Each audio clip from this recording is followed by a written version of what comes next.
बिस्मिल्लाहिर्रहमानिर्रहीम अस्सलामुअलैकुम। अल्लाह ताला बरकत दे आपके खानों में, आपके दस्तरखानों में, आपके रोज़गार में।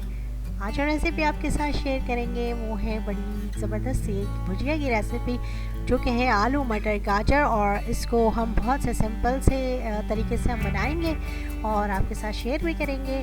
आप ये सर्दियों की बड़ी मज़ेदार सी डिश है जो कि बहुत ज़्यादा पसंद की जाती है। सर्दियों में गाजर और मटर का एक बहुत ज़बरदस्त सा टेस्ट मिलता है खाने को, तो हम इसको एंजॉय करेंगे। इससे पहले जी मेरे चैनल की तरफ आ जाइए जी, उसको कर दीजिए आप सब्सक्राइब, लाइक कर दीजिए, शेयर कर दीजिए, बेल बटन को प्रेस कर दीजिए ताकि हर नई आने वाली वीडियो की नोटिफिकेशन आपको टाइम पर मिल जाए। रेसिपी स्टार्ट कर लेते हैं। यहाँ पर मैंने एक पैन रख लिया है और उसमें मैं थोड़ा सा इसमें डालूंगी ऑयल, जो कि मैंने हाफ कप से भी कम डाला है। ऑयल को हमने करना है अपने खानों से बस रिड्यूस करते जाना है। और यहाँ पर मैंने तकरीबन एक मीडियम साइज़ की प्याज है जिसको मैंने बारीक चॉप कर लिया है, और इसको मैं बस इतना फ्राई करूँगी कि ये बस ट्रांसपेरेंट सी, मतलब बहुत स्लाइटली गोल्डन हो जाए। इससे ज़्यादा मैं इसको ब्राउन नहीं करूँगी, इसको बेसिकली ब्राउन नहीं करना।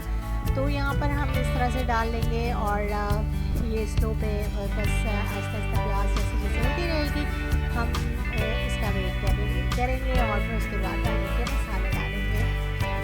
चलिए जी, मेरी वीडियोस को एंड तक ज़रूर देखिएगा, और जो भी इंग्रेडिएंट आपको मिस हो जाए तो वो डिस्क्रिप्शन बॉक्स में इजीली मिल जाएगा, तो आप वहाँ से ले सकते हैं। तो यहाँ पर जी देखिए प्याज अब हल्का फ्राई होना शुरू हो गई है।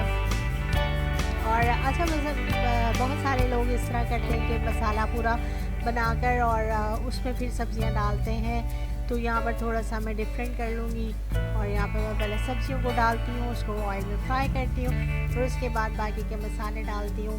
तो यहाँ पर जी मैंने अब ये प्याज को वेट कर रहे हैं कि जी आहिस्ता आहिस्ता ये फ्राई हो जाए। बस प्याज फ्राई करने का ही काम होता है, अदरवाइज़ तो बहुत जल्दी कुकिंग हो जाती है। और जिस भी खाने में प्याज का आइटम फ्राई करना हो तो बस इसी में थोड़ा सा टाइम लगता है। यहाँ पर देखिए जी अब ये हो गई है प्याज बिल्कुल लाइट गोल्डन, और इसके अंदर मैंने कुछ लहसुन था थोड़ा सा, वो मैंने काट के इसके अंदर शामिल किया, क्योंकि मैं इसमें सब्जियों में पिसा हुआ लहसुन यूज़ नहीं करती, मैं काट के यूज़ करती हूँ। तो यहाँ पर जी मैंने इसको चॉप लहसुन डाल दिया है और इसके साथ इसको भी फ्राई कर रहे हैं, तो बड़ा अच्छा सा फ्लेवर और अरोमा उठने लगा है। तो अब यहाँ पे देखें जी, जैसे ही अब इसको भी मज़ीद हमने गोल्डन नहीं करना, और बस इसको थोड़ा सा ही हल्का सा कलर आएगा, खुशबू आएगी, और उसके अंदर मैंने ये सब्जियाँ जो कि मैंने काट ली थी और उसको वॉश करके और मैं इसमें रख रही हूँ। तो यहाँ पर जैसे देखें जी ये मैं इसमें सब्जियाँ ऐड करने लगी हूँ, तो कितनी ये खूबसूरत कलरफुल लग रही है गाजर और मटर। तो यहाँ पर तकरीबन मैंने लिए हैं 2 से 3 मेरे पास बड़े साइज़ के आलू हैं, और वो मैंने थोड़े से एक आलू में से 4 हिस्से कर लें। और इसी तरह मेरे पास 4 से 5 गाजर थी, आधा किलो गाजर समझ लें, और आधा किलो ही मटर। तो यहाँ पर जी मैंने इनको इसमें डाल दिया है और मैं इसको थोड़ा सा फ्राई करूँगी। यहाँ पर देखें जी फ्राई होने के बाद इसके कलर और निखर जाते हैं, तो बहुत ही दिलकश ये लग रही है उसमें सब्ज़ी। जिन लोगों ने मेरे चैनल को सब्सक्राइब कर लिया जी उनका बहुत बहुत शुक्रिया अदा करते चलूँ यहाँ पर, और जिन्होंने अब तक सब्सक्राइब नहीं किया सोच रहे हैं तो प्लीज़ वीडियोस देखते हैं तो उसको सब्सक्राइब भी कर दीजिए। आप लोगों की अप्रिसिएशन बड़ी अहमियत रखती है और इसकी ज़रूरत भी होती है। तो यहाँ पर जी 2 टमाटर थे, मैंने काट लिए थे और उन्हें इसके साथ शामिल कर रही हूँ।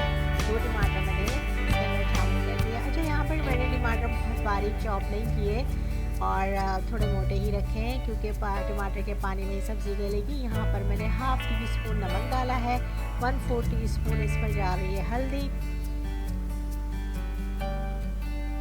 बस 2-3 मसाले ही डालेंगे। और यहाँ पर डाल दिए मैंने जी 1 टीस्पून के करीब रेड चिली पाउडर, और अब मैं इसको करके मिक्स और उसको कवर करके रख दूँगी, ताकि ये जो सब्जियों का अपना पानी है और थोड़ा सा जो टमाटर का पानी है उसी में सब्ज़ी गल जाए।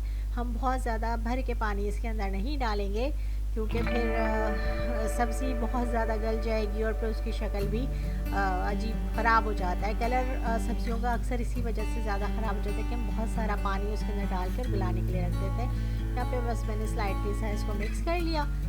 और यहाँ पर जी बस इसको अब हम कवर कर लेंगे। सब्ज़ियाँ अगर अपने ही पानी में पकती हैं तो वो बहुत ज़्यादा उसका टेस्ट भी बरकरार रहता है और उसके जो भी क्या कहते हैं उसके अंदर न्यूट्रिएंट्स होते हैं वो कायम दायम रहते हैं, वो स्पॉइल नहीं होते हैं। तो यहाँ जी थोड़ा सा पानी हमने डाल दिया है और अब हम इसको कवर करके रख देंगे ताकि सब्ज़ियाँ बहुत अच्छे से गल जाएँ। तो यहाँ पर जी आप ये देखिए मैंने तकरीबन 8 मिनट के बाद इसको हटाया है तो अभी इसके अंदर कितना पानी आ चुका है, क्योंकि सब्जियों ने भी अपना पानी अच्छा खासा छोड़ दिया है। तो अभी सब्जियाँ अभी थोड़ी सी कसर है इनमें, अभी ये गली नहीं है प्रॉपर, तो इनको मैं दोबारा से कवर करके रख रही हूँ। तो यहाँ चीज़ मैंने तकरीबन 5 मिनट बाद दोबारा देखा तो अब पानी थोड़ा थोड़ा ड्राई हो चुका है और सब्जियों की शक्ल बता रही है कि जी वो गल चुकी हैं। तो इस तरह से अब ये कि मैं इसको थोड़ा सा और भून लूँगी, मैं इसका सारा पानी जो है इसका ख़त्म करूँगी, क्योंकि मुझे बनानी है भुजिया और मुझे इसमें ग्रेवी नहीं रखनी, तो मैं सारे पानी को ड्राई कर लूँगी, थोड़ा सा भून लूँगी। तो यहाँ पर जब तक मैं भूनूँगी इसका ये देखिए कितना अच्छा मैंने चेक कर लिया है, कितने अच्छे आलू और गाजर गल चुके हैं और मटर भी फ्रेश है, फ्रीज़ नहीं हुए हुए थे, इसलिए ये भी बहुत जल्दी गल गया है, क्योंकि तीनों सब्जियों का कुकिंग टाइम तकरीबन सेम ही है। तो इस तरह से ये जो एक साथ ही ये गल गई हैं और ये इनका पानी भी अभी तो थोड़ी सी देर में ड्राई हो जाएगा। हम फ्लेम को थोड़ा सा तेज़ कर देंगे और ये पानी को ड्राई करेंगे ताकि ऑयल ऊपर आ जाए और जो हमारी भुजिया है उसकी शक्ल बहुत अच्छे से निकल आए। तो यहाँ पर जो सबसे आखिर में मैं इसके अंदर एक मैजिक जो है वो ऐड कर दूँगी, और यहाँ पर अगर आपके पास फ्रेश मेथी है तो वो आप ऐड कर लें थोड़ी सी, लेकिन मेरे पास ये ड्राई थी कसूरी मेथी, मैंने इसके अंदर थोड़ी सी ये डाल दी है। तो इसके बाद जो इसका अरोमा आता है तो वो तो बहुत ही कोई लाजवाब होता है, बस दिल चाहता है कि बस अभी फ़ौरन ही बंदा खाने के लिए बस बैठ जाए। तो यहाँ पर देखिए अभी थोड़ा सा इसका पानी और आहिस्ता आहिस्ता ये भी ड्राई हो रहा है, मैंने मेथी डालकर इसको हल्के हल्के हाथ से मिक्स कर लिया। तो यहाँ पर जी आप नमक पर चेक कर लें, अगर आपको नमक ज़्यादा चाहिए आप अपने टेस्ट के अकॉर्डिंग नमक डाल दें, और बस मुझे इतना ही नमक काफ़ी था। तो यहाँ पर इसी स्टेज पर हम इसको थोड़ा सा टेस्ट कर लेते हैं, ताकि भूनते भूनते अगर हमें नमक ज़्यादा और डालना है तो फिर वो भी साथ ही भून जाए। तो यहाँ जी देखिए अब पानी ड्राई होने लग गया है और ऑयल ऊपर आ गया है। तो यहाँ पर अब हम इसको कर लेंगे, बस फ्लेम को थोड़ा सा हल्का करेंगे और बस उसके बाद हमारी जो है सब्ज़ी तैयार है मज़ेदार सी।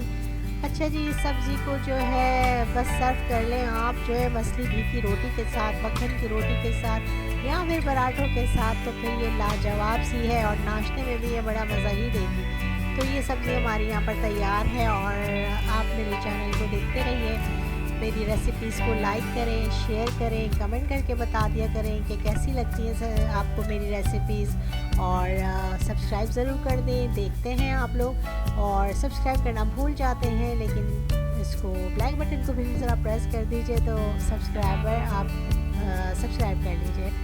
तो यहाँ जी अब ये देखिए कितनी अच्छी ये सब्ज़ी बिल्कुल डन है हमारी। इसी के साथ आपके सामने एक नई रेसिपी के साथ दोबारा हाजिर हो जाएंगे, और इसी तरह छोटी छोटी टिप्स के साथ अपनी रेसिपीज़ में आपके साथ शेयर करती रहूँगी, क्योंकि ये बड़ी कॉमन सी चीज़ है और हर घर में ही बनती है। हर एक के बनाने का तरीका भी अलग अलग ही होता है। तो यहाँ पर थोड़ा सा तरीका, थोड़ा सा मेथड मैंने अपना शेयर किया है कि मैं इस तरह से बना लेती हूँ और वह झटपट से तैयार हो जाती है। बहुत ज़्यादा मैंने मसाले नहीं डाले, बहुत ज़्यादा एफर्ट नहीं है मसाले भूनने में। तो आप बगैर मसाला भुने भी मज़ेदार सी सब्ज़ी बना लेते हैं, क्योंकि देखिए ना प्याज नज़र आ रही है और ना टमाटर, और हमारी ये भुजिया बड़ी ज़बरदस्त सी तैयार हो चुकी है। इसी तरह जी चैनल को देखते रहें, लाइक करते रहें, और बस मैंने इसको थोड़ा सा और चला देती हूँ, कहीं ऐसा ना हो कि ये हम ऑयल ऊपर डालने के चक्कर में जी नीचे से लगना शुरू हो जाए। थोड़ी थोड़ी देर बाद इसको चलाते रहिए, देखते रहिए, और ये कितना खूबसूरत सब्ज़ियाँ है, घर में एंजॉय कीजिए, बनाइए। और थैंक्स फॉर वॉचिंग। अल्लाह निगहबान।